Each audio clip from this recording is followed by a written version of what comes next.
Apakah kamu saat ini sedang bahagia, atau sedang sedih, atau apapun kondisimu saat ini, ingatlah bahwa semuanya terjerat hukum waktu.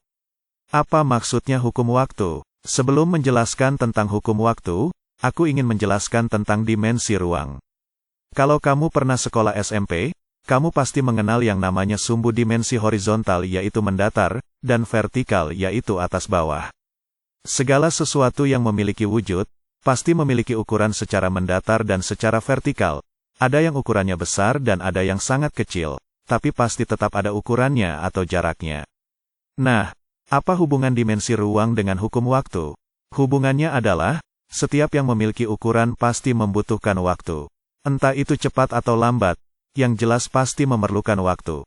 Jika tadi kita membahas dari sisi fisika, sekarang kita bahas dari sisi kehidupan nyata. Karena manusia dan seluruh hal atribut manusia memiliki dimensi ruang, dan pasti terjerat hukum waktu juga.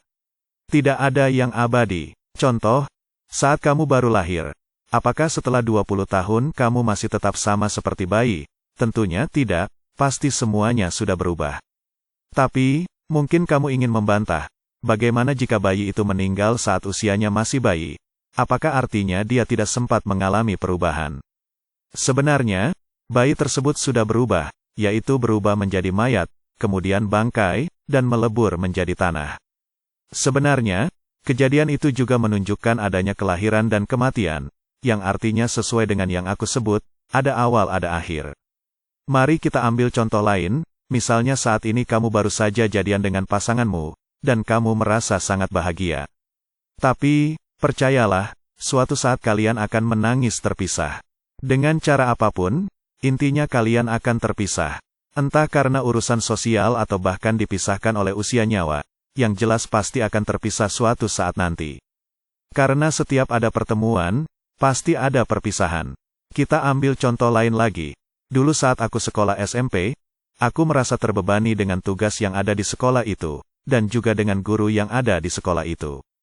Tapi setelah 3 tahun, aku lepas dari beban itu. Hal itu juga terjadi saat SMA. Kemudian setelah lulus SMA, maka tugas-tugas saat SMA tidak diberikan lagi ke kita. Oke, kita ambil contoh lain lagi sampai kalian paham. Apakah kalian pernah lapar? Pastinya pernah. Kenapa kalian bisa merasakan lapar? Karena kalian sebelumnya sudah kenyang.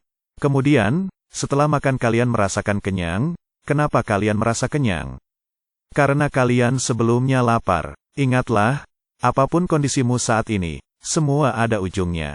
Setiap yang berawal, akan memiliki akhir, karena terjerat hukum waktu. Penyebab yang mengakhirinya mungkin bisa berbagai macam, yang jelas pasti ada ujungnya. Maka dari itu, janganlah terlalu berlebihan merespon suatu hal. Karena semua hal akan terlewat juga.